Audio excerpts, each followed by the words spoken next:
Buenas tardes, noches. Bienvenidos a esta nueva sesión en la que se va a presentar algunos fragmentos del Labrador de la Mancha. El Labrador de la Mancha es un auto sacramental que ha sido prácticamente considerado como anónimo hasta el año 2000, en el que se le ocurrió, tras un estudio pormenorizado, editarlo a Agustín de la Granja. El destino de los autos sacramentales de Lope o de la edición ha sido bastante desigual. En un principio se consideraba que tenía unos 400 autos, con Pérez de Montalbán en el siglo XVII, luego ya con Fajardo en el siglo XVIII ya pasó a 100, prácticamente ahora se considera unos 50. Y el hecho de que se vayan encontrando diferentes textos y que se pueda indicar la autoría de Lope, pues la verdad es que resulta bastante optimista.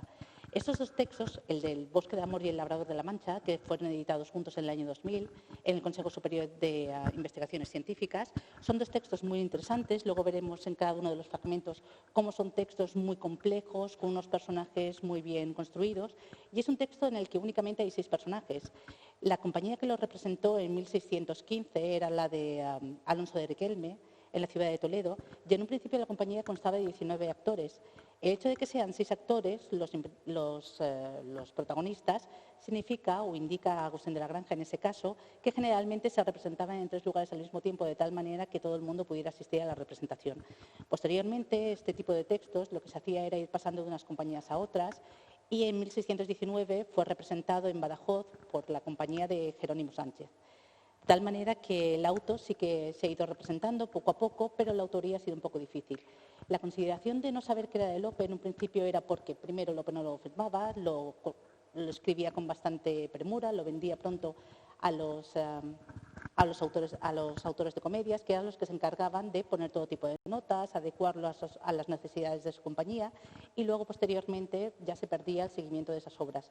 Tampoco en ningún momento Lope hizo un acopio de todos los títulos, sí que lo hizo con las comedias en El peregrino en su patria, indicando el título de todas las comedias que había compuesto. No lo hizo con los autos sacramentales, de tal manera que no sabemos a ciencia cierta cuántos compuso ni cuáles eran los nombres. Sí que tenemos algún título, como Los Cisnes, que fue representado en México, cuando aquí se anularon o se pospusieron las representaciones teatrales, las compañías se iban hasta América, y allí sí que quedan constancias de algunos títulos de autos sacramentales que aquí desconocíamos en un principio. Agustín de la Granja, en este estudio que hace, tanto del Labrador de la Mancha como del Bosque de Amor, indica que hay otros autos que seguramente son de Lope, aunque todavía no se ha hecho un estudio importante. La conversión de la Magdalena, entre ellos, los triunfos del amor divino. Y son textos, aparte de la ninfa del cielo y el mayorazgo del cielo, que junto con los que indica René de Castro, como las presiones de Adán, son textos que necesitan todavía de un estudio y que, yo supongo que ahora con las ediciones de los autos sacramentales que se está llevando a cabo, yo creo que se podrán ir estudiando poco a poco. Las características de este auto que vamos a ver es que está basado en una parábola. El argumento es la parábola del convite nupcial, en el que el protagonista, el Labrador de la Mancha, ha sido convidado a la fiesta del mayorazgo del rey y se presenta en el Palacio de Buenavista, que pertenecía al cardenal Rojas Fajardo y Rojas en Toledo, y lo más importante es que el palacio representaba el alcázar madrileño en un principio, y luego generalmente no es más que la fortaleza de la iglesia, ¿vale?, en el plano alegórico.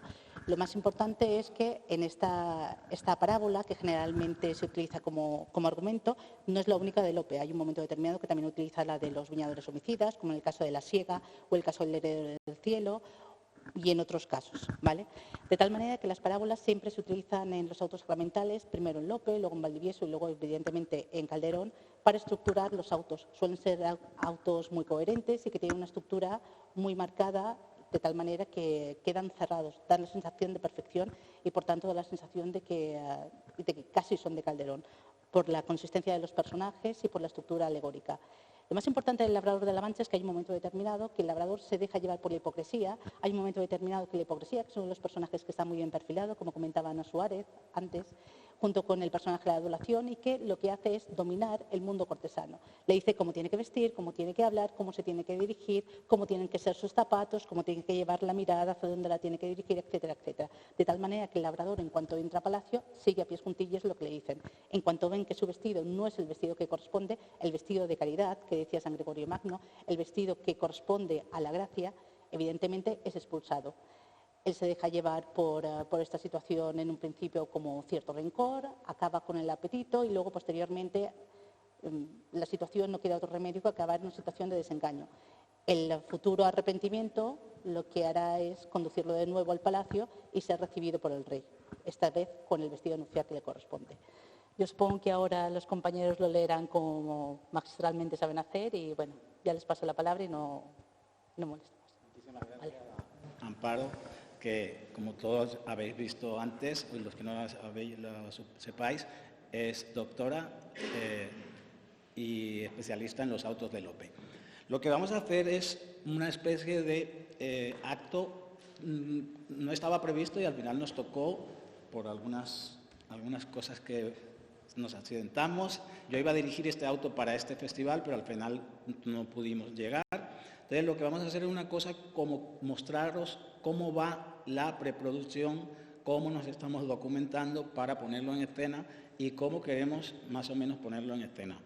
Entonces, para esto vamos a usar, el acto se llama de la academia a la escena, es decir, del texto al contexto.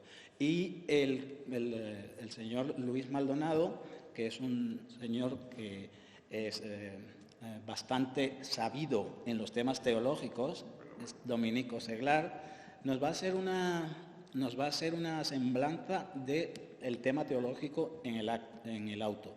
Y yo voy a intentar poner también sobre el valor el tema filosófico, lo que tiene de filosófico el auto, para que pues, entre los dos lleguemos a determinados acuerdos con lo que queremos decir con el auto. Nosotros cuando montamos un auto, que este es el tercero que montamos, pero a partir del segundo decidimos montar una pieza corta, que eran esas piezas que se representaban con los autos y que los aderezaban, que podían ser las loas, las mojigangas o las tarascas cuando iban en procesión. Entonces, como para el primer auto, el otro auto que montamos, que es la Hidalga del Valle de Calderón, creamos una loa.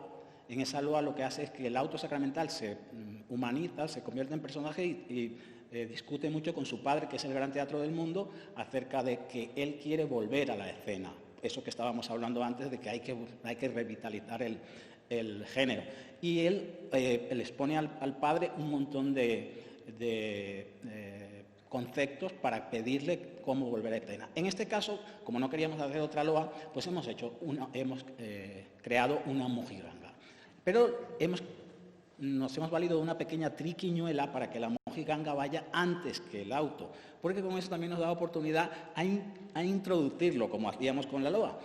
Y esto entronca muy bien con lo que ha dicho la profesora Ana Suárez Miramón, de que en Barcelona les daban a las personas un guión pequeño para que se introdujera. Nosotros no lo queremos que la gente lo lea, sino que la gente lo entienda, porque nosotros en la mojiganga pues le vamos dando datos, les vamos dando pequeños datos acerca del auto. Entonces nosotros, esta parte todavía no es la parte teológica, sino que es una parte muy cómica, de comedia, pues vamos a empezar a introducir los actores la mojiganga. Si cuando queráis podemos.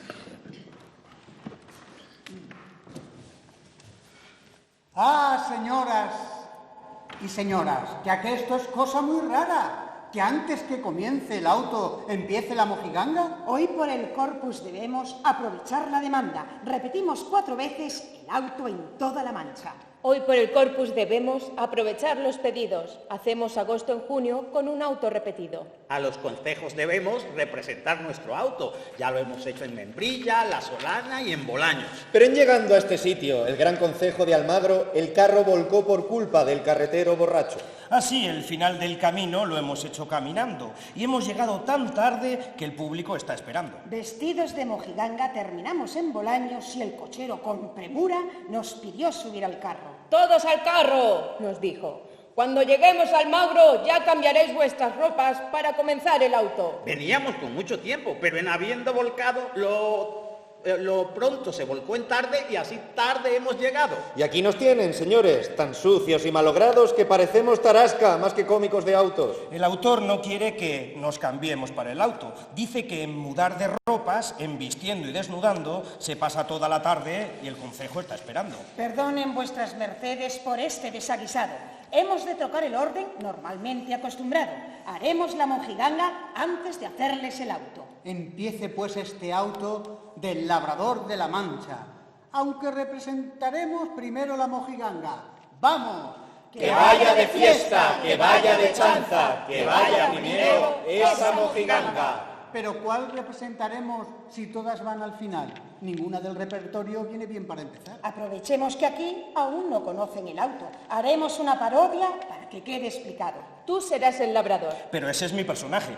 ¿Que no ves que es mojiganga? Aquí trocar todo cabe. Además debe vestirte, pues tú sales el primero en el auto y entre tanto nosotros daremos juego. Ve tú contento con él, pues sales en esa escena con que da comienzo el auto.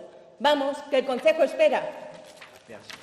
Bien, esto era para la triquiñuela de la que nos valíamos para que la mojiganga fuese antes que el auto. Entonces, durante el auto hay un labrador, el labrador de la Mancha, pero es un labrador cómico.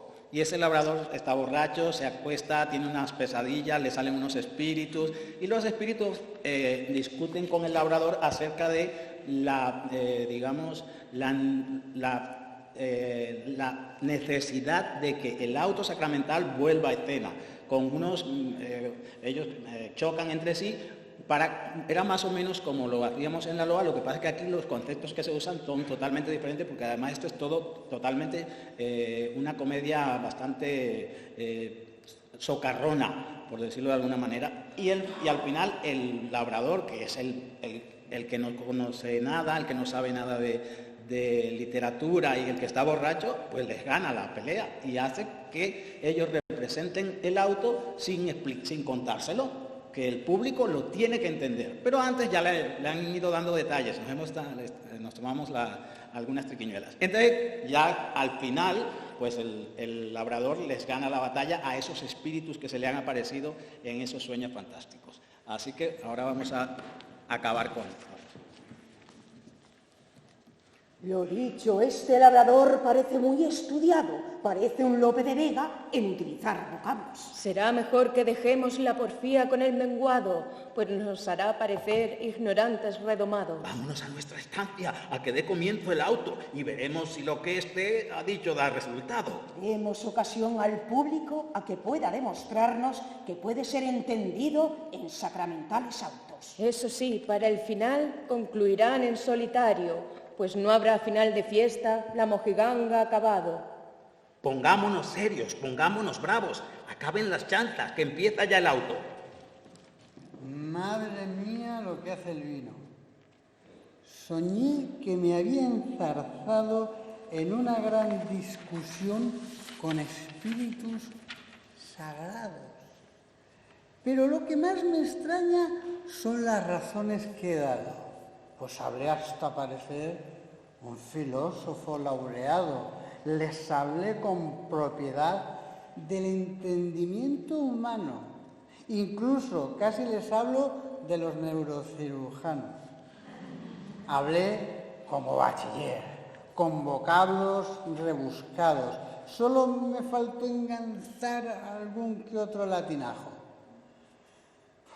Madre mía lo que hace el vino. Pero les di un buen repaso, no les di oportunidad, los dejé despalabrados. Pongámonos serios, pongámonos bravos, dejemos las chanzas, que empieza ya el auto.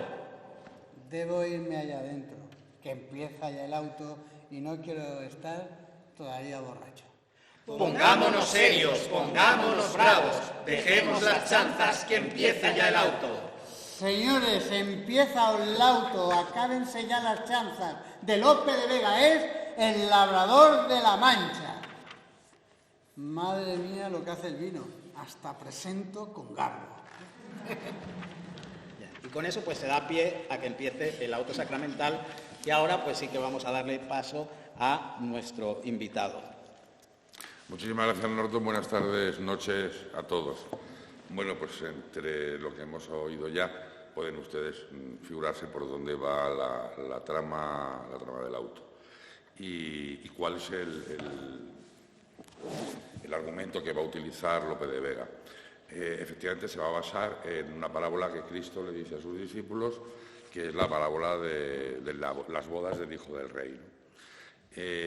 Tenemos que tener en cuenta que las Sagradas Escrituras se escriben, sobre todo el Evangelio, los Evangelios hace 2000 años, en una sociedad dirigido a una sociedad como la judía, muy oriental. Por lo tanto, las referencias eran constantes tanto al mundo sociológico del pueblo de Israel como a todas las influencias orientales que van a venir de Babilonia y de Mesopotamia. Hay una referencia muy clara, por ejemplo, a la cena del rey Baltasar, ¿no? Curiosamente, luego Calderón escribió un autor sacramental sobre la cena del rey Baltasar. Lope de Vega ya hace referencia a la cena del rey Baltasar, hijo de Nabucodonosor II, rey de Babilonia. Viene muy al caso, puesto que es un auto sacramental para el Corpus Christi, en donde lo que estamos celebrando es el misterio del cuerpo y la sangre de Cristo transfigurados en pan y en vino. En la cena del rey Baltasar, pues Baltasar, hijo de Nabucodonosor, como os digo, comete un sacrilegio mal utilizando los vasos sagrados. En clara referencia, Lope de Vega lo tomará, en clara referencia al sacrificio de la misa, es decir, a la consagración del pan y el vino, que es el paso previo a la celebración de la procesión del Corpus. Es la liturgia interna que va continuada de una liturgia externa. ¿Qué pasa en estas bodas y con este rey, querido Norton? Pues que... No, muy rápido. El rey ha invitado a sus familiares y a sus amigos, y todos, o casi todos, han puesto excusas y no acuden a la fiesta. Entonces mandará, según la parábola del Evangelio, mandará a sus servidores, a su servidumbre, a que salgan a los caminos e inviten a todo el mundo a que vengan a la boda, pero que vengan vestidos como corresponde a una boda. Ahora Norton nos explicará qué es, por qué se visten así. Un solo inciso y ya te dejo. El detalle de que no van los invitados que el rey ha llamado a la boda de su hijo y entonces hace llamar a todo el mundo, pues aquí lo que Cristo está explicando a sus discípulos, que por esa época discutían mucho si las enseñanzas de Jesús eran para el pueblo de Israel o eran también para los gentiles, pues está dándoles la clave de la universalidad de su mensaje. Es decir, el rey, Dios, invita a la boda de su hijo, Cristo, al pueblo escogido, Israel. Israel es una parábola premonitoria de lo que luego será la pasión y muerte. Israel rechazará al hijo del rey, no le reconocerá. Luego veremos cómo el labrador, a partir del verso 275, nos hablará también Lope de la parábola del hijo del dueño de la vid. Es exactamente lo mismo, cómo el pueblo escogido, el pueblo de Israel, rechaza al Mesías y entonces el rey, ¿qué hace? Llamar a todo el mundo, es decir, hablando en plata, paso de pueblo escogido, paso de pueblo elegido por mí, y mi mensaje es para todo el mundo, gentiles y no gentiles, paganos y judíos, orientales y occidentales. Entonces el labrador representa a ese resto del mundo, al no israelita, invitado a la cena a la que deberá acudir como... Con código de vestuario. Lo que yo más o menos entiendo cuando leo el auto es que la parábola, digamos, es como la circunstancia inicial, pero luego Lope de Vega, igual que hacían todos estos autores de auto cuando escribían sobre todo autos con temas mitológicos, cogían el tema mitológico, pero ellos lo reconvertían. Entonces yo lo que creo es que aquí Lope lo reconvierte en el sentido de que ese labrador representa al ser humano en general, y ese ser humano tiene unas cualidades, tiene unas virtudes y tiene unas emociones, tiene sentimientos, y Lope de Vega también nos los enseña, y nos enseña cómo trabajan esas virtudes, esas cualidades o esas sensaciones, esas emociones en favor o en contra de ese labrador que es el ser humano. Eso desde el punto de vista ya filosófico, ¿no? Ya no estoy tanto en lo teológico. Entonces, ¿cuáles son esas virtudes de ese labrador? Pues está la razón, si veis, está la hipocresía, está el contento, está el apetito, el deseo, y está el pesar. Y el labrador, que es el ser humano.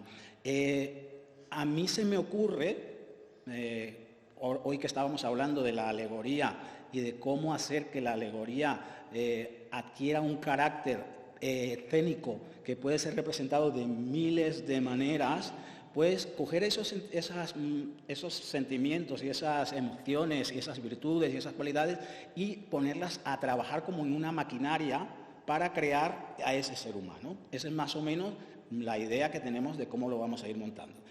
Podemos ver la primera parte. Entonces,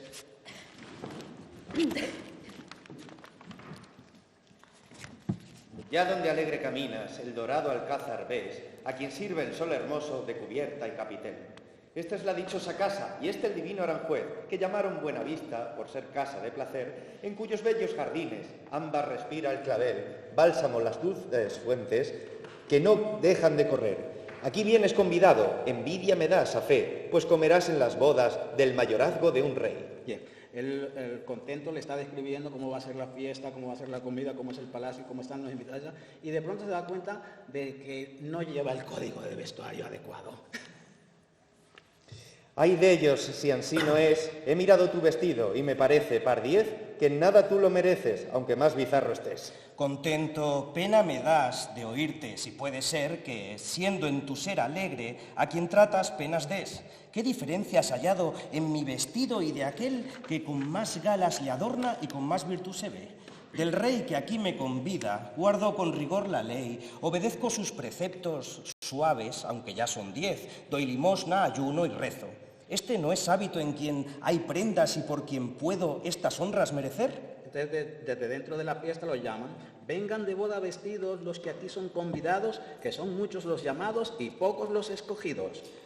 Pues yo escogido he de ser si tales mis obras son. ¿Qué te parece, Razón? ¿Tú te puedes responder? Piden de boda el vestido y de serlo el tuyo deja, pues entre la piel de oveja el lobo viene escondido. Dar limosna si es fingida, como la das tú, es llevar piel de oveja y el obrar de lobo en que va escondida. Luego yo hipócrita soy. Bien claro será entender. Luego no entraré a comer. De ese parecer estoy. ¿Qué me falta? Ir adornado de aquel vestido nupcial que pide el Rey Celestial a quien es su convidado. ¿Ese vestido cuál es? Con un divino temor, obrar por su santo amor sin algún otro interés. Tú con fingida apariencia en lo exterior obras bien, porque los hombres te den vanagloria y excelencia. Y ansí con su majestad no es bien que a comer te atrevas, pues el vestido no llevas, que él pide de caridad. ¿Tal dices? Bueno sería que yo perdiese este honor. Espérale en mi favor. ¿Puedo entrar, hipocresía? Pues no, contigo entraré. Eso estimo. Y yo lo quiero, pero escúchame primero. ¿Cuándo yo no te escuché? Entra, mas has de llevar humilde la vista y grave, y en voz delgada y suave saludarás al entrar. Besarás manos y pies con grande blandura a todos, porque te den tales modos gran reputación después. Los ojos bajos tendrás y la cabeza inclinada, y en voz alta y levantada suspiros tiernos darás. Habla en tono regalado, si no es que tu honor padezca, que tu cuello no parezca sino poco y no aseado. Y cuando con gran rigor tu vida alguno cuestione, dirás: Jesús, ¿quién me opone? ¿Yo soy malo y pecador? Y aunque haya mucha distancia entre ti y el buen actuar, de ser bueno has de alardear con interior arrogancia. Finge ayuno y castidad, pero a campana tañida, porque digan que es tu vida de un ángel en la ciudad. Serás tenido por santo que, con tal ostentación, para la humana ambición mis engaños pueden tanto. No dudes, entra contento, que esta virtud aparente, en parte más eminente, te dará lugar y asiento. Luego al rey no has de temer, pues es quien todo lo sabe. En un hábito tan grave, riguroso no ha de ser, por no afrentar a un vasallo a quien da muestras de amar. ¿Qué me aconsejas, Pesar? 1000 inconvenientes hallo, y así por tu condición no los digo, pues no quieres, considerando quién eres, mudar conmigo intención. A buen necio te arrimaste, para que gusto te ve. Dime, apetito, entraré a comer. Ya me afrentaste en pedir antes que a mí, a la razón mi enemiga, parecer, y es bien que diga quejas grandes contra ti. Pero yo daré consejo porque veas que bueno soy, y este consejo te doy como aquel diablo cojuelo. Entra a comer y verás que en decir que no es decente, tu intento y vestido miente. También conmigo entrarás. Vamos. Consejeros son los que ha tenido acertados. Son oidores sobornados de su misma condición. Bien, pues bien, ellos entran a la fiesta y luego, un rato después, mientras las emociones están aquí discutiendo, que también ellos entre ellos también tienen sus pequeñas discusiones, de pronto escuchan que hay un alboroto en la fiesta y lo echan. Bien, 3 puntualizaciones. El vestido, ya habrán entendido ustedes que se refiere al alma, es decir, el alma limpia con la que debemos entrar a la fiesta eucarística a la que el Rey, Dios, ha invitado. Yo le he visto un sentido absolutamente contrarreformista al auto sacramental y además un hachazo directo hacia los Países Bajos, donde los protestantes, el protestantismo, estaba predicando en estos momentos que el hombre se salvaba por sus obras, que no era obra de Dios la salvación, mientras que el catolicismo lo que estaba pregonando, lo que estaba predicando era que el hombre se salvaba por sus buenas obras y por la misericordia de Dios, por el perdón que llegas a alcanzar cuando no obras bien. Y en este párrafo pues lo hemos visto muy clarito, cómo la razón le conmina a agacha la cabeza, sé humilde, lava tu vestido, mientras que la hipocresía, que para mí es la protagonista del auto, más que el labrador es la hipocresía. Todo auto sacramental tiene un tema, ¿no? La Hidalga del Valle es la Inmaculada Concepción. Sí. Yo en el Lavador de la Mancha lo veo que es la hipocresía. Algo muy barroco, por otro lado. Estamos en una sociedad, la sociedad española del siglo XVII, del pleno siglo XVII, algo muy barroco. Aparenta lo que no eres, le dice el contento. Tú, vístete, la mancha no te la van a ver, porque tú vas a ir pisando fuerte y vas a ser el rey de la fiesta. ¿Y quién se va a fijar? Y la razón le dirá que Dios todo, o sea, que el rey todo lo ve. Esa mancha la vamos a ver. Y el labrador, pues vemos que entra pues pisando fuerte, no haciendo caso a la razón y acompañándose de sus amigos, de sus nuevos amigos, que son la hipocresía, el apetito y el contento. El pesar vendrá después. Entonces... Al contento lo deja fuera. El contento se queda fuera. Sí, lo deja. Pues eso, 3 ideas. El alma como vestimenta, el color blanco siempre será el color inmaculado, el color puro desde el punto de vista teológico. El hombre no se va a salvar solo por sus obras, sino por su arrepentimiento, su pedir perdón a Dios y que la misericordia de Dios le perdonará. Es decir, se conjugan el ser humano y la divinidad para obtener la salvación y esa entrada por la puerta grande del banquete. Y 3, la hipocresía como gran protagonista. Aparenta lo que no eres y no te preocupes de más. Hay un momento en que dice, tú hazme caso a lo que yo te diga, que vas a triunfar. Más o menos es lo que debiera decir. En mi caso, ya desde el punto de vista más filosófico, a mí cuando leí el auto me chocó, en el buen sentido de la palabra, que Lope haya escogido a la que más, a pesar de que tú dices que la hipocresía es la protagonista, lo que decimos, cada uno lee y encuentra sus historias. Yo creo que es la razón. ¿Y por qué escoge Lope la razón y no escoge la fe? Porque la razón es una cosa más del raciocinio humano, la razón es más del logos, y ella le da muchísimas razones para que se salve, que son razones también, claro, religiosas, pero al fin y al cabo la razón, que al fin y al cabo es lo que nos ha movido la filosofía occidental desde los desde Sócrates, por decirlo de alguna manera. Ha sido el gran caballo de batalla de Kant, de Hume, de Descartes. Entonces, para mí, yo le encuentro esa parte bastante más filosófica que ojo, hemos dicho que la parábola y todo eso, pero lo que estos autores a veces ten en cuenta que estudiaban con los jesuitas, que eran muy religiosos, pero eran unos psicólogos y unos filósofos maravillosos. Entonces yo creo que también esa parte ahí la encuentro, más o menos. Bueno, también no te olvides de Tomás de Aquino, de Santo Tomás de Aquino. Exacto. En ese momento los jesuitas están enseñando la filosofía tomista por Tomás. Sí. La razón yo aquí la veo como la conciencia. Sí. Es decir, el hombre toma conciencia de lo que es, por lo que la razón le va a ir dirigiendo. Pero ¿no te parece que a lo mejor la fe hubiera sido un personaje...? No. ¿No? Desde el punto de vista teológico, no, porque la fe es creer en aquello en lo que no ves. Y la razón es palpar. Sí, pero la fe es más religión pura. Sí, pero no está reñida con la razón. Que es lo que Santo Tomás, en sus vías del conocimiento, será el gran paso que dé, ¿no? Santo Tomás, por ejemplo, no rechaza, como las órdenes anteriores, benedictinos, cistercienses, estrapenses, copiaban los textos de los clásicos, que por eso nos llegaron, pero no los contaban. Acordados de la película El nombre de la rosa, ¿no? Se guardaban en bibliotecas secretas. Tomás de Aquino los coge y los actualiza.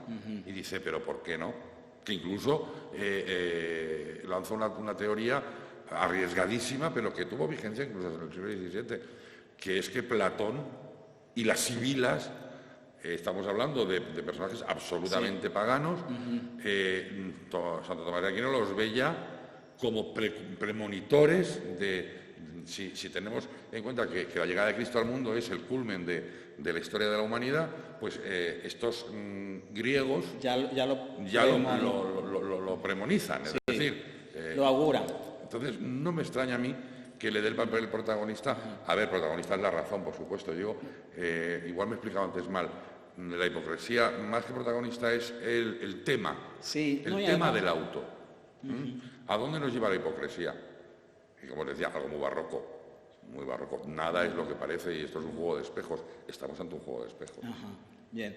Bueno, entonces, una vez que lo echan de la fiesta, el labrador, muy cabreado, decide que ahora sí se va a ser ya el malo de la película, por decirlo de alguna manera. Y empieza Lope a describir 3 momentos que son muy del gusto de él, donde él muestra su magisterio, su mayor magisterio: la siembra, la siega y la cosecha. Eso está en Lope está en todas las obras.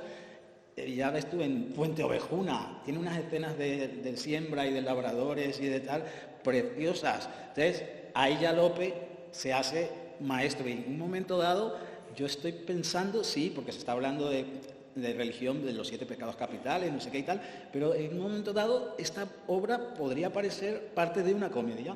Entonces, vamos a...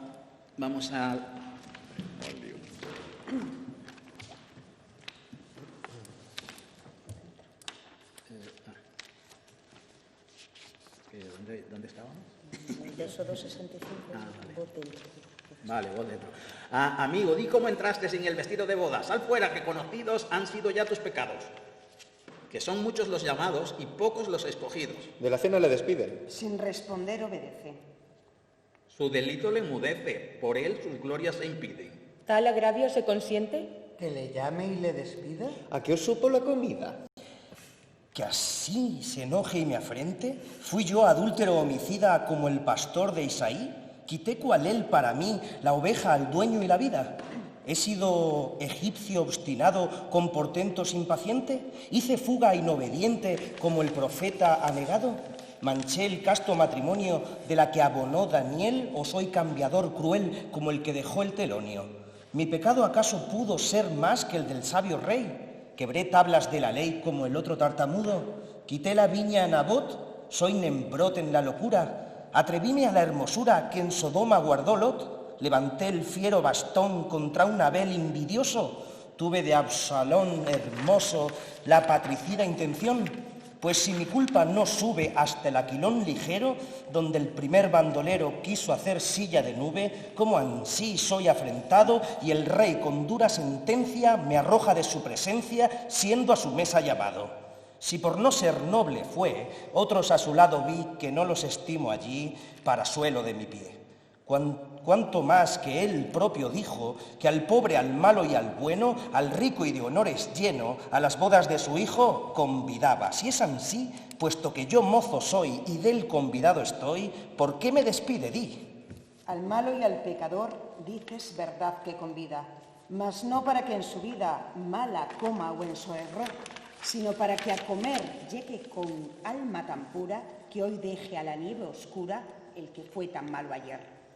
A ocupar las mesas francas de todas suertes entraron, limpios y al rey agradaron por sus vestiduras blancas. Pero tú por tu malicia del rey entraste en desgracia, que es privación de la gracia, la culpa y de la justicia. Solo tú con mancha fuiste, y si el nupcial vestido y como loco atrevido, su indignación mereciste. Perdóname que yo me había adelantado, la siembra todavía no venía. Esto es una parte muy... Aquí sí que hay teología. Sí. Aquí sí hay... Vamos a ver. Las referencias a las Sagradas Escrituras, sobre todo al Antiguo Testamento, son constantes. Tenemos que pensar a quién va dirigida la función. Debemos suponer que el público de la época debía dominar mínimamente las historias que está contando. Además, son las historias más truculentas de la Biblia. El rey David, antes de ser rey, comete adulterio, Lot se acuesta, creo que con su hija, en fin, los pecados más horrorosos. Absalón contra su padre, es decir, los pecados más tremebundos. Y claro, el pobre lavador dice, oye, que yo no soy tan malo. Pero le falta una cosa, el arrepentimiento. Sale pisando fuerte cuando dice, allí vi nobles que no son dignos de ser ni reposo para mis pies. Sí. Hay flotando, perdona, y ya te dejo, hay flotando en el ambiente, en todo el texto, un concepto ya de Nuevo Testamento, de los Evangelios, que es la parábola del fariseo y del publicano, del fariseo y del publicano en la sinagoga. Fariseos eran doctores de la ley, eran la casta alta en el pueblo de Israel, y los publicanos eran los pobrecitos pecadores. Pues hay una parábola en la que Cristo le cuenta a sus apóstoles, y a todo el que le quiere oír, cómo en la sinagoga van a rezar un fariseo y un publicano. El fariseo se va a la primera fila con sus filacterias, sus mantos, y su oración es: soy, y perdonadme la expresión, cojonudo, doy limosna, pago el diezmo, te obedezco los mandamientos, la ley de Moisés, lo hago todo, y aquí me tienes ante ti, es que como soy, más bonita que ninguna, o la canción de Marisol. Y el publicano, pecador, está al final arrodillado diciendo: no soy digno ni de levantar la vista, no sé ni cómo me he atrevido a venir a verte, Señor, soy un pecador, tengo defectos. Todo lo que la razón le va contando que debe, igual me estoy anticipando, es un poco la transformación que va a ir sufriendo el labrador, ¿no? Va a pasar del publicano, o sea, del fariseo al publicano. Y creo que ese concepto se va viendo, se va desentrañando a lo largo sin aparecer citada siquiera la parábola, pero digamos que está ahí subyacente, latente, esa historia acaba de salir el fariseo de la fiesta, el publicano vendrá después de la mano de la razón. Aquí estamos totalmente de acuerdo en esto, y esta es la parte de ese Nuevo Testamento. Nosotros, los actores me preguntan, porque yo les di todos los datos de dónde estaba, en qué libro estaba, en cuál era el capítulo, etcétera. Pero ¿y cómo se lo decimos al público? Entonces yo les comento: si vosotros lo sabéis, lo diréis de otra manera. Si no lo sabéis, pues no lo vais a entender ni vosotros ni el público. Antes, en la mojiganga, los espíritus que discuten con el labrador borracho le dicen que es que los autos tienen muchas cosas del Antiguo Testamento y del Nuevo Testamento y la gente no se acuerda. Y el labrador le dice: oye, que hay unas nuevas teorías que dicen que el sedimento de la historia queda. Por eso él dice que él les habló de los neurocirujanos, por el hecho de que todo ese tipo de historias las hemos oído alguna vez, igual no somos especialistas en esos conceptos, pero en algún momento de nuestra historia están, y eso pues era un poco la teoría de Jung. Por eso le hago decir que le habló de lo nuestro. Y es un poco esa introducción que digo que hacemos en La Mojiganga, pero sí que estamos totalmente de acuerdo. De ahora es cuando ya él decide convertirse en labrador de la Mancha y empieza un poco cuando le dicen en qué se tiene que convertir.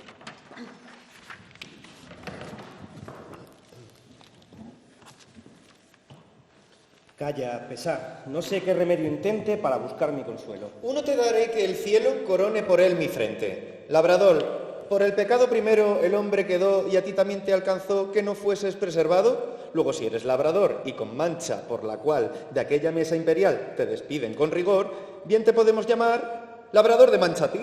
Es ansí, adelante, di. Pues si pretendes medrar y el nombre es ya en ti forzoso, corazón y gusto ensancha y sé labrador de mancha que lleva el trigo vicioso. Bien dices, ya en ello estoy, así me llamen de hoy más. Errado y perdido vas. Labrador de mancha soy. Vuélvete al rey. Eso no. Vosotros todos seréis los que el esquilmo gocéis, que el cielo dará y me dio. El apetito ha de ser mi gobierno y mayoral, por quien será otro naval en hacienda y proceder. Semillas escogerá que alegres frutos me den, y razón, pues me está bien, de su esclava servirá. Hay una cosa que yo quería, porque nosotros conversamos antes, pero al final no tuvimos todas las conversaciones que queríamos. ¿Para ti qué representa la mancha en este auto? La mancha como... Vamos a ver, hablamos muy poquito de este concepto, porque tú decías que también aludía al concepto geográfico. Sí. Bueno, sí. La Mancha ya era súper conocida a raíz de don Miguel de Cervantes y su inmortal obra, ¿no? Por lo tanto, como terreno, como geografía literaria, pues está bien. Sí, está bien, pero yo la Mancha la sigo viendo como que él, en este caso, desde el punto de vista religioso, no quiere dar el paso y no quiere pedir perdón. En el fondo yo creo que la conciencia ya le empieza a remorder y se le van a tambalear los pilares de sus amigos, pero no da ese paso. Él quiere vivir en la Mancha, por eso dice, pues llámeme así, labrador de Mancha. Es decir, quiero seguir viviendo en el pecado. ¿Por qué? No sé si ahora lo leeremos. Vive de maravilla, los placeres rápidos, va a sembrar con sus amigos. La parte que tú hablabas de la siembra, de la cosecha y todo eso, pues ahora veremos lo que siempre es lo que cosecha, ¿no? Entonces yo lo veo desde ese punto de vista, es decir, él no quiere salir del estado de pecado, de mancha de su alma. Está cómodo. Por un lado, está cómodo, puesto que ahí el apetito, el contento, la hipocresía le van a calentar las orejas y se lo van a pasar muy bien, pero por otro lado, su ofensa ha sido tal por parte del rey de que me llamas y me echas, cuando le dices tú, ¿qué tal estaba la comida? No te tira algo a la cabeza, porque no ha debido ni probar boca, ni un canapé se ha llevado de la boda al pobre. Su orgullo le impide ver con claridad, luego ya la razón le dirá lo que tenga que decir, pero su orgullo de hombre, pues le va a impedir perdonar esa ofensa que él cree que le han infligido. Desde mi punto de vista, para mí, aquí la mancha es un concepto de ilógico. Pues la mancha que todos los hombres llevamos por la mancha original, y es la mancha que él lleva en su vestido, y la mancha como terreno, la mancha como una emulación de la tierra. ¿Me entiendes? Eso es como yo lo veo. De hecho, sí lo utiliza, al menos Agustín García de la Granja. Hay momentos en que la mancha está en minúscula, se está refiriendo a esa mancha, y hay momentos en que la mancha está en mayúscula, es decir, se está refiriendo al terreno.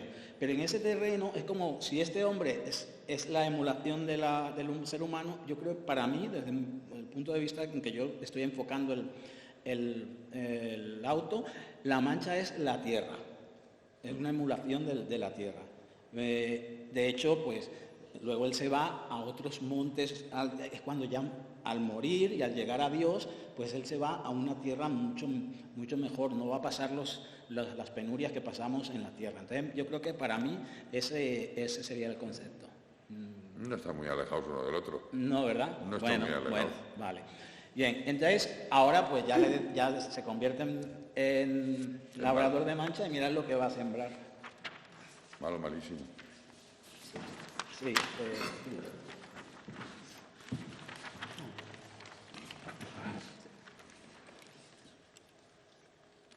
Ya para muerte suya, el labrador comienza en sus tierras viciosas la desdichada siembra. Ambición le madruga, el pesar le despierta, contento y apetito le engañan y desvelan. La primera semilla que derrama es soberbia, porque su nombre solo hasta los cielos crezca. De ira es la segunda, que ser Saúl desea contra aquel que le ha sido David para que venza. Ya siembra la codicia, y el necio no se acuerda que Lot y Abraham juntos se dividen por ella. La gula no se olvida, aunque a Jonatás veas que un poco de miel sola a muerte le sentencia. La envidia siembra priesa para imperar con ella al José más querido, aunque su hermano sea. Ya la pereza torpe derrama sin que tema de las vírgenes locas el castigo y afrenta.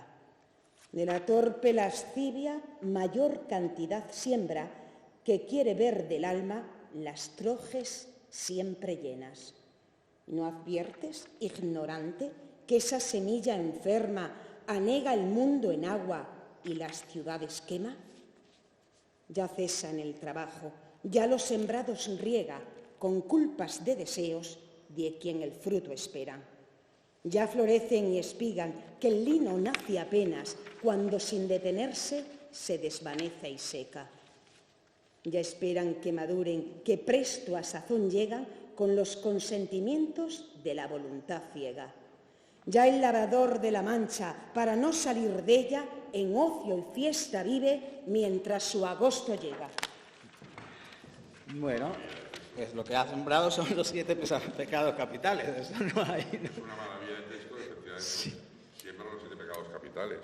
Y además, cómo Lope en este caso se nota que era clérigo. Los bailando los conceptos con citas del Antiguo Testamento como de pasada, como dejándolo caer. Sí, pero mira cómo aprovecha eso para sembrar, para en lo que él era el maestro, sí, en lo popular. Claro, al fin y al cabo no debemos dejar de perder el punto de vista de que esto es una catequesis popular. Yo he encontrado muchos paralelismos, lo que había dicho antes, que siempre nos dicen, y se está celebrando estos días, los danzantes de Camuñas, el Corpus Christi de Camuñas, en la que hay una danza que parece ser que arranca en el siglo XVII, y siempre se ha dicho, es un auto sacramental sin texto. Pues efectivamente, ahí el labrador es no sé cómo se llama, el danzante mayor. Los pecados le van envolviendo, como aquí le van envolviendo sus amigos del alma. Y la madama, que es el personaje, otra danzante del Corpus de Camuñas, que en este caso sería la razón, al final logra irlo desenredando de la madeja en la que le han enredado los pecados, ¿no? Pues es que esto es lo mismo, pero desde un punto de vista muy culto. El Corpus de Camuñas es muy popular, incluso sin texto, para que todo el mundo lo pudiera entender, y Lope de Vega, claro, lógicamente, es un escalón superior, pero no deja de ser popular. Es popular, porque muy popular, porque todo el mundo se sabía de carrerilla los 7 pecados capitales. No, la gente se sabe cuáles son los... En cuanto los está oyendo, sabe de qué estamos hablando. Yo creo que ahí radica ese magisterio de Lope con esa cosa. No, impresionante. Que una cancioncilla popular la reconvertía en una cosa, pues imagínate tú este tipo de cosas.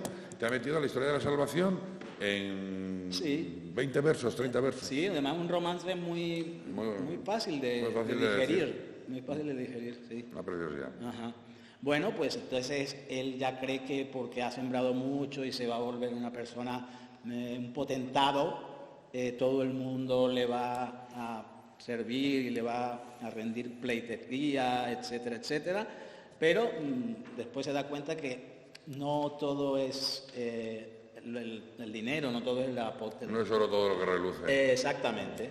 Y entonces ya él ha recogido, una vez que ya ha pasado la siega, que también es otra parte muy bonita, la cosecha es preciosa, pues, hombre, para no cansarlos con todo, pero son 3 romances preciosos y van con música, porque ya lo pone en Lope. En uno de ellos, el de la cosecha, va con música, es decir, hay coreografías, y yo me imagino a esos segadores, esos labradores por ahí danzando y tal. Entonces, pues esa parte es Lope, eso ya ahí no podemos hacer nada más. Pero entonces ahora viene, otra vez ya se pierde esa parte de alegría popular, porque le vuelven al labrador todas sus contradicciones. El pobre, pues su alma le empieza ya a remorder, empieza la caída. Hemos tenido la ascensión y empieza la caída.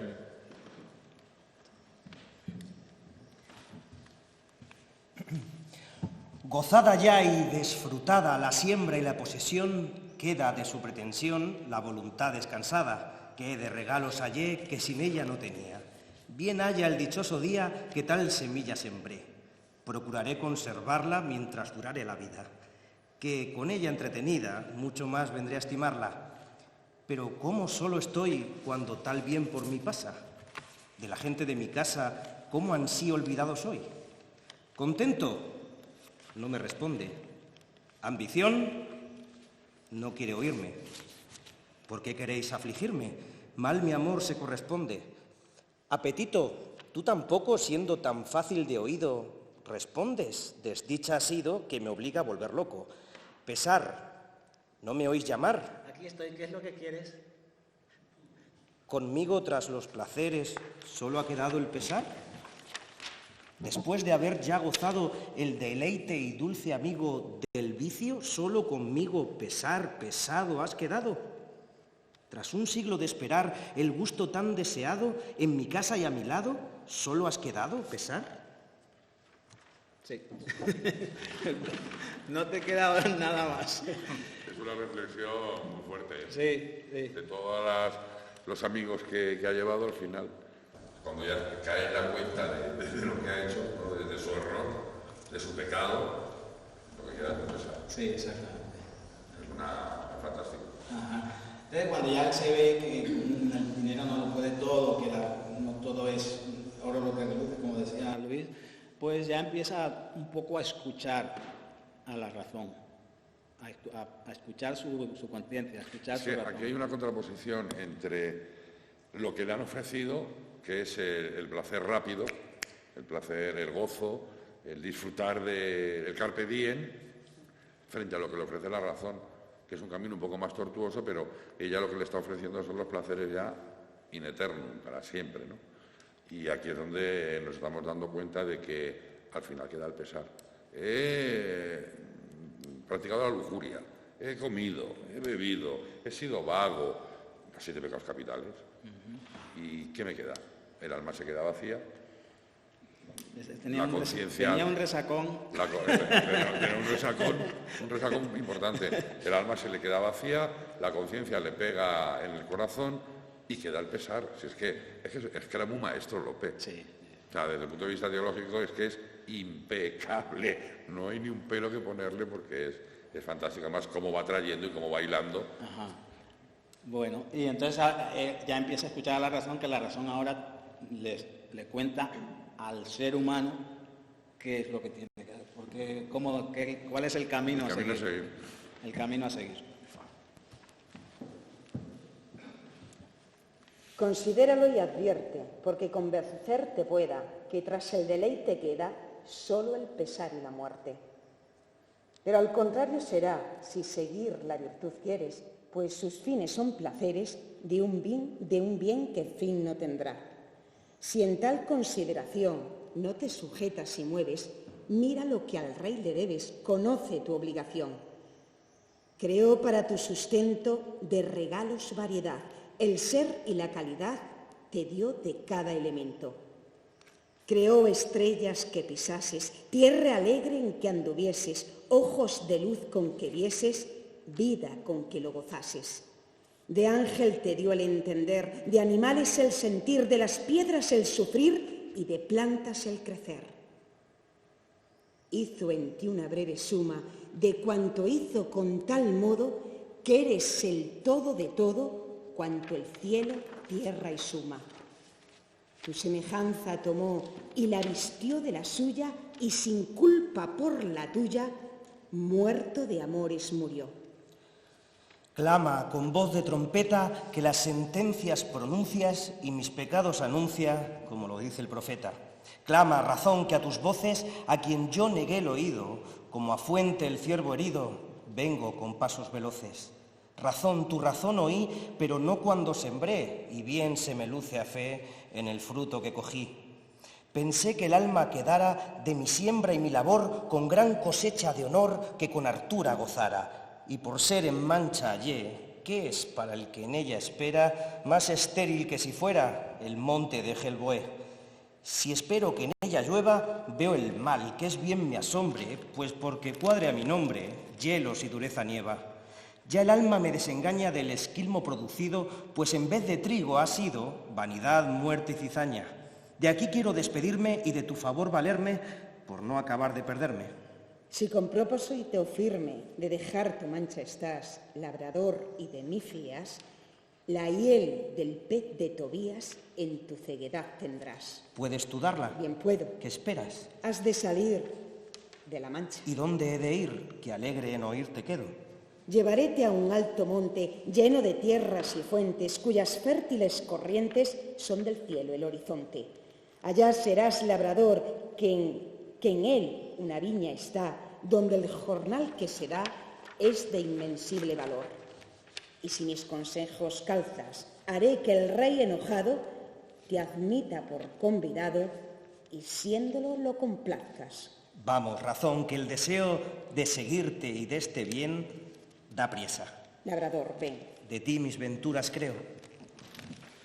Pues eso es lo que yo, por eso te decía que yo creo que la mancha es la tierra, y donde ella se lo lleva al monte alto de la sed, pues es lo que nos ofrece, lo que es exactamente. Para eso de cuya tenemos una primera referencia al principio cuando te dice que el Palacio del Rey está en Aranjuez. Exactamente. Es decir, Aranjuez, para todo el público que escuchaba estos versos, era conocido, aunque no hubieran estado, pero la fama de los jardines de Aranjuez como lugar paradisíaco, con ríos, con canales, con agua, con flores, pues es lo mismo, ¿no? Es decir, es el paraíso. Desde un primer momento nos está haciendo referencia. Hay una referencia a Tobías y la hiel del pez. Y la hiel de Tobías, sí. La razón le está diciendo, bueno, la leyenda, la historia de Tobías dice que el padre de Tobías se había quedado ciego y él va a buscar un remedio y no lo halla, y se le aparece un personaje misterioso que luego sabremos que es el arcángel San Rafael, que le dice: toma el pez, sácale la hiel y frótasela a tu padre en los ojos y recupera la vista. Es lo que está diciendo, el labrador reconoce que ha estado ciego. Los apetitos y los placeres le han cegado. Algo aplicable al mundo de hoy. Sí. Vivimos en esto muchas veces, ¿no? Y no nos damos cuenta de lo que tenemos alrededor. Y nuestra vida pasa por una pantalla. Estamos cegados y muchas veces hay que pegar y guardar, ¿no? Nos hace falta también la hiel del pez de Tobías. Y al labrador le ha pasado un poco eso. Ha estado cegado por los apetitos, los placeres, las pasiones, pero se da cuenta y la razón le dice: ven que yo te voy. Y él incluso le pregunta, es muy curiosa esa pregunta, y eso va para ti, le pregunta a la razón si ella le puede dar la hiel del pez de Tobías. Ajá. Y ella le dice que sí. O sea, la fe y Le la abre razón. Le abre la vista. Efectivamente. Luego, además de esto, hay que decir que no el auto, Lope, que es muy dado a la gente que pagase, le gustase lo que viese, no solo tenía esa parte teología, filosofía, había una parte cómica muy importante. Todos los autos tenían su personaje cómico. Y en este caso, el contento y el pesar se contraponen para hacer los personajes. El contento siempre está peleándose con el pesar, y se contraponen y hacen mucha gracia ese tipo de cosas. Vaya, como lo que veníamos a discutir era otra cosa, pues no escogí un fragmento de eso. Pues son muy divertidos los pasajes. Yo es que os recomiendo que lo leáis. Ajá. Las discusiones entre el contento y el pesar son geniales. Y hay una en que ellos empiezan a hablar de la condición humana, una misma condición, cómo la defiende uno y cómo la defiende otro, pero lo cantan con un estilo que a mí me recuerda a los muchachos cuando hacen batallas de rap, de gallos. De hecho, estamos buscando cómo hacer que eso entre en el siglo de oro, pero que la gente tenga una reminiscencia, que eso puede ser una batalla de gallos. Todavía en eso todavía estamos. Pero es porque así Lope hacía que la gente descargase, y de hecho en los autos de Calderón también siempre hay un cómico en estos autos, aunque los autos de Calderón incluso sean más fuertes, más dramáticos, más potentes, también tiene siempre su cómico. Y esta es una parte muy importante de eso. No escogimos porque la discusión que veníamos, y además porque se nos hubiese alargado, ya estamos, como quien dice, terminando. Luego, después que la razón ya se lleva al labrador, pues ya lo que le queda, ya lo ha convencido de todo, entonces ya lo que le queda es lo que le va a decir ahora. ¿Vamos? ¿Qué te parece la ropa? Razón, es tela gallarda la caridad, pues por ella Dios se enamora del alma. Su amor es quien me la viste, que solo por él trabajan mis sentidos sin que esperen las antiguas glorias vanas.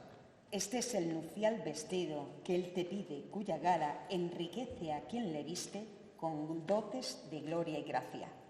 Llega hipocresía. No puedo. Habla contento, ¿qué aguardas? Llega tú, apetito loco. A todos puertas nos faltan. Llegad, no estéis temerosos, mas con intención contraria de la que hasta aquí tuvisteis en mi engaño y en mi casa. Si en ella el contento queda, ha de servir de templanza y gustos, porque me incline al que a los justos aguarda. Lo que de hipócrita tuve, conviértase en vivas ansias de pretender en el cielo, diciendo a Dios verdad clara. Sirva de estímulo santo, apetito, en cuyas ansias, para amar a Dios se vea mi voluntad despertada. Pesar será mi reloj, que me cuente en horas largas, para concilios y enmiendas, la mala vida pasada. Tuyos somos, tú nos riges, háganse como lo mandas, que con tales conversiones no perdemos y tú ganas. Compañeros seréis todos, y en la cosecha y ganancia tendréis parte, y en la ropa que he visto y que al rey agrada. Entra, que ya el rey te espera. Quien mereció dicha tanta y el perdón de tantas culpas. Mucho perdón a quien ama. Entra, labrador dichoso. Entremos, razón. Bien, yo aquí, además de que ya él dice que el vestido que lleva sí que es el vestido bueno, el vestido, como decíamos, es el alma. De hecho, yo en mi concepción tengo pensado poner al labrador desnudo. Hay que ir mucho al gimnasio antes de que lo estrenemos, pero... Si ganas público, lo pierdes. Vístelo de blanco. Entonces, pero es que su alma es pura, es desnuda. Entonces, López pone que va con una túnica blanca, pero nosotros, yo digo, desnudico. Bien, y luego también está el hecho... Y luego para mí es importante en este fragmento el hecho de cómo a todas sus cualidades, malas o buenas, las convierte en virtudes. Él le da la vuelta a todo, a la hipocresía como tal, al pesar como la hipocresía para que no se le olvide lo que hizo mal antes, al pesar como el reloj del tiempo que le va faltando, cosas así, a todos les hace virtuosos. Son los deberes. Ajá. En catequesis siempre nos ponían deberes. Ajá. Los deberes son estos. Lo que está haciendo, desde mi punto de vista, lo que está haciendo aquí el labrador, el ser humano, es uno de los principios básicos de la Iglesia. Es decir, todos somos misioneros. Todos tenemos la obligación, todo bautizado tiene la obligación de dar a conocer el mensaje de salvación de Cristo. Y es lo que está haciendo él, que yo ya me he convertido y les va convenciendo, es decir, hace de predicador, de misionero, por esa obligación que tiene, que es uno de los principios básicos de la Iglesia, ¿no? Una vez que, pero es muy curioso, Juan Pablo II decía que la fe se propone, no se impone, y es lo que está haciendo. Él no les va imponiendo, les cuenta que yo ya me he dado cuenta, que la razón me ha ayudado, he caído, se me ha caído la venda de los ojos, y le dice el por qué deben convertirse. Es decir, aquí Lope es un adelantado a su tiempo. Sí, yo creo que ahí incluso, yo no recuerdo que Calderón, por ejemplo, los dejase tan a su aire a los personajes para que luego, en lugar de imponer, Pues no. enseñe. Les dice, yo he vivido esto, venid si queréis, Ajá. con mi ejemplo. Ajá. No, yo creo que con Lope hubiera habido menos guerra de religión que con Calderón. Es ya cuestión de gustos, no vamos a hablar muy alto que hay aquí. No, pero que es verdad, ¿no? Que Lope propone, Calderón es más, aquí estoy yo. Bien. Son dos conceptos. Y bueno, y luego ya, para este tipo de obras que eran muy educativas, muy didácticas, pues siempre tenían su pequeña moraleja final, y en este caso es más o menos lo que vamos a decir. Ya goza el fruto y el trigo de la cosecha esperada, que quien con rectitud siembra, siega en contento y en gracia. Estima tu buena suerte y pues supiste ganarla, no la pierdas por la culpa ni la olvides por desgracia. Vuestra voluntad veréis cumplida en mis alabanzas, que aquí dio a su buen principio el labrador de la Mancha. Muchas gracias. Muy bien, chicos. Lo habéis hecho divinamente. Bien, ¿alguien quiere comentar algo que a lo mejor... Porque Una cosa. Ah, perdón. Sí, no. Sí. No, muy rápido. La cosecha puede ser de muchas cosas. Aquí siempre es trigo. Sí. Obviamente estamos en un auto sacramental para representar en torno al Corpus Christi. Dios hecho pan. Por lo tanto, las referencias son constantes a lo largo de todo el auto a esa cosecha de pan. Sí. Solamente ese pequeño apunte. Sobre todo porque como estoy en periodo de montaje, acepto todas las sugerencias. Hay mucha gente aquí que sabe mucho y que me puede ayudar. Yo estoy avergonzado porque de teatreros hay gente que sabe muchísimo. Yo pobre de mí. ¿Alguna cuestión que queráis comentar o preguntar, sugerir? A ver, con un auto que pretende Lope, pretende una enseñanza también moral. Estamos viendo una enseñanza, una catequesis viviente. Entonces, muy bien, pues estamos hablando de el labrador. Este labrador, porque ha sido libre, ha experimentado los 7 pecados capitales, se ha revolcado en los 7 pecados capitales y el fruto de eso es la impureza. Todo pecado capital lleva a la impureza. El alma está creada para ser pura y al ser pura se acerca a Dios, ¿no? Entonces, dice uno, vamos a jugar con el factor tiempo, porque el labrador, en el momento, el labrador solamente experimenta la culpa, lo que le viene después de haber disfrutado de los 7, entre comillas, de los 7 pecados capitales, se aproxima hacia él la culpa. Y la culpa es un sentimiento que de alguna forma es desgarrador.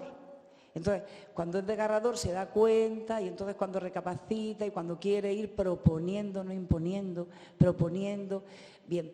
Pero puede ser que alguien nos devuelva la catequesis y diga, el hombre es libre en su libertad y en ese libre albedrío, en su libertad, elige pecar.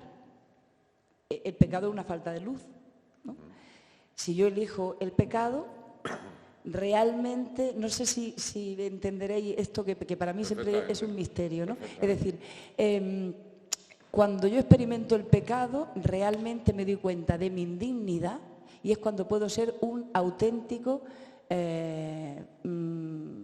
publicano, porque es cuando me tapo los ojos, pero después de haber cometido todos esos pecados. Porque si no he cometido ningún pecado, soy el perfecto fariseo. Te doy gracias porque no soy como los demás, porque yo ayuno, doy el diezmo, cumplo todo con rigor, todos los preceptos. En cambio, estos otros son basurilla, porque estos sí que han experimentado el pecado, yo no he llegado. Claro, hay un tinte protestante. No, a ver.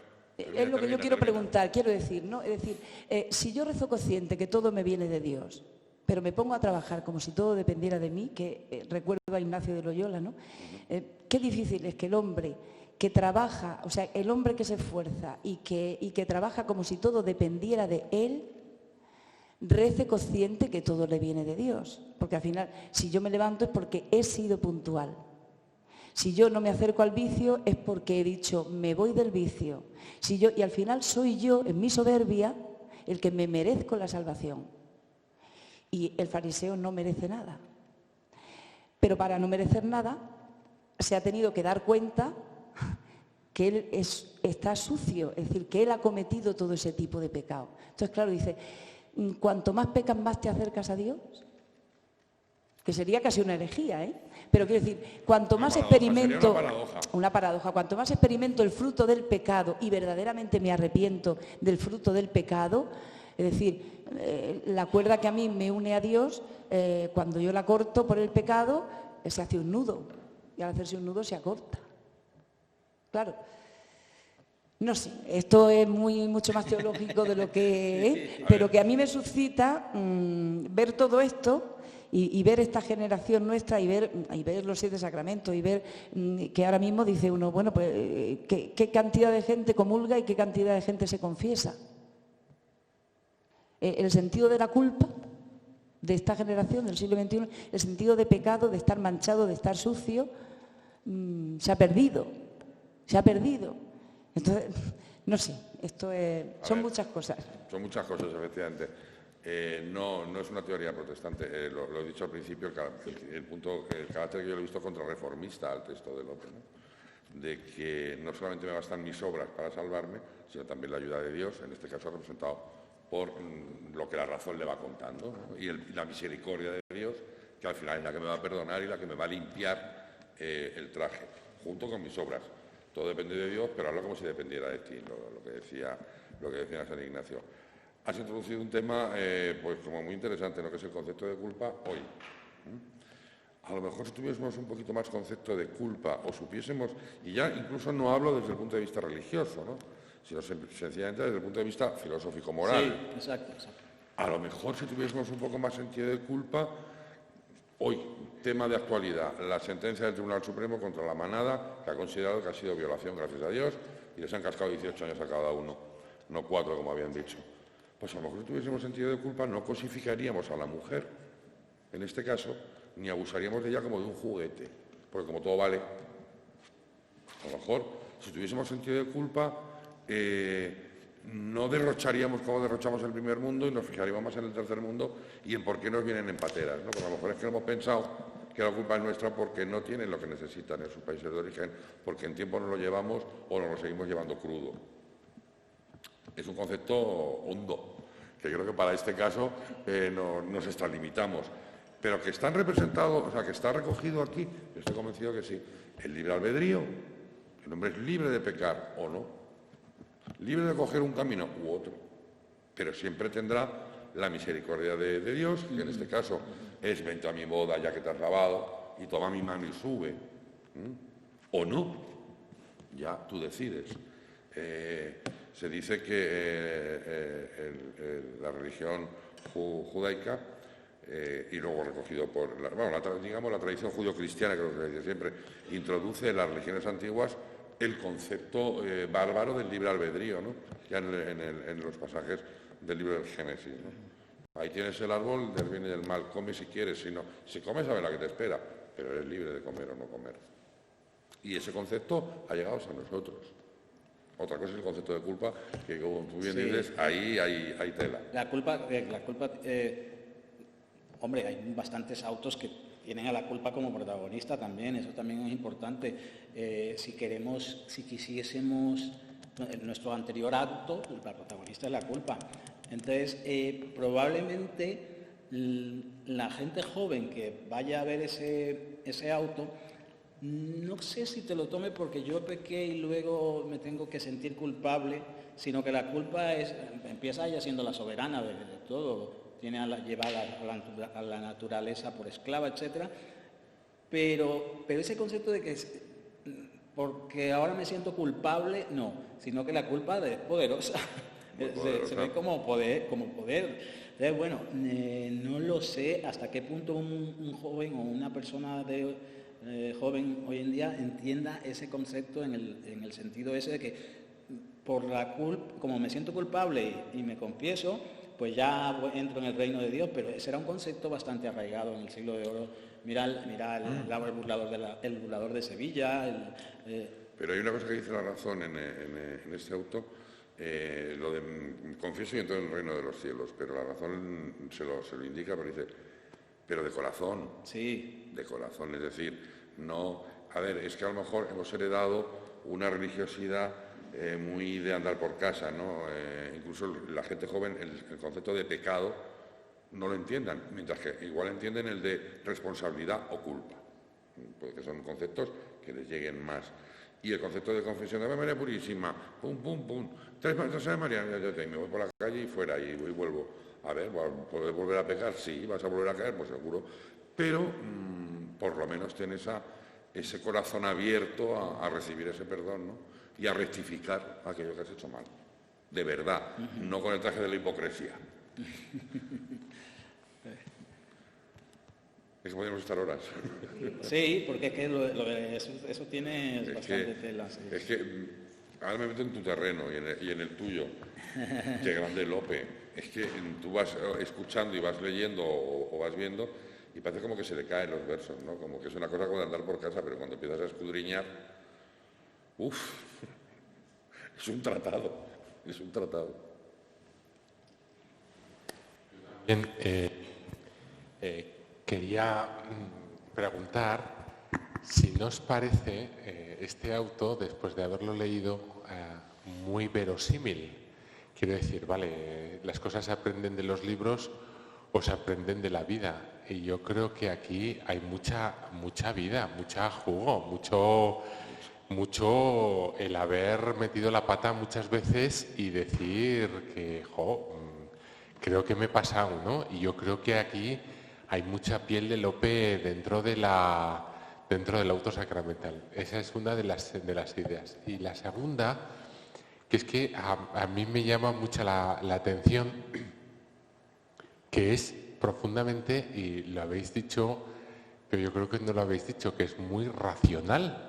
O sea, y es un siglo que curiosamente el siglo de la razón no es este. El siglo de la razón es el 18. Pero que cada vez que leo yo más me voy dando cuenta que el siglo de la razón no es el 18, es este. Es el de la razón. Estaba pensando en que la poesía, para disfrutarla, la poesía de Góngora. La poesía de Góngora tienes que utilizar fríamente la razón, tienes que exprimir los conceptos, dice Góngora, para disfrutarlos. Es una poesía racional. En la Aurora en Copacabana, de Calderón, en la Aurora en Copacabana estamos exactamente igual. ¿Cómo se evangelizan los indios? Los indios no les llega de repente la Virgen y se les aparece allí. No, dicen, no, tenéis que sacrificaros uno de vosotros y os vamos a entregar a uno de vosotros en sacrificio. Y dice, bueno, si yo me sacrifico, si yo muero por mi Dios, pues Dios tiene que morir por mí. Luego ya viene después la revelación, y viene la revelación de que hay un Dios que es capaz de morir por ti, pero todo el proceso es profundamente racional. Y en el auto sacramental todo el proceso es racional. Y la tercera... Eso era una de las cosas que me alegra que me lo digas porque es una de las cosas con las que yo me encamino. Como bien dice, hay mucho Lope, y Lope vivió mucho. Claro, vivió mucho, leyó mucho. Eso no hay duda, leyó muchísimo. Pero vivió, nadie exprimió la vida como él. Sabe de lo que habla. Sabe de lo que habla. Sí, sí. Y la tercera, no sé si os acordáis de aquello que nos enseñaban contra la pereza, diligencia, contra la lujuria, me parece que la castidad. ¿No os parece que también hay un cambio aquí? O sea, cambia él, pero cambia también, los defectos se convierten en... Los pecados capitales se convierten en virtudes catequéticas de las que era solamente eso. Sí, completamente. Cuando les invita a que le acompañen, pues va convirtiendo pecados en virtudes. Sí. Pues muy bien. Bueno, muchas gracias. Muchísimas gracias. Me ayuda, me clarifica bastante. A todos nos aclaramos el concepto. Sí, pero yo soy el que lo voy a montar. ¿Pero te das cuenta que no es tan distinta la filosofía de la teología? No, claro. Si al final estamos todos en el mismo barco. Pues muy bien. Entonces, yo creo que si no hay nada más, pues solo daros las gracias por venir y a Luis Maldonado por esta noche ser nuestro ayudante. Yo encantado. Y Amparo. Amparo, que nos ha hecho esa magistral introducción, que parece que ya nos lo explicó todo. Mejor, porque así no tuvimos... Amparo sabe mucho. Nos lo ha puesto fácil, Muchísimas gracias.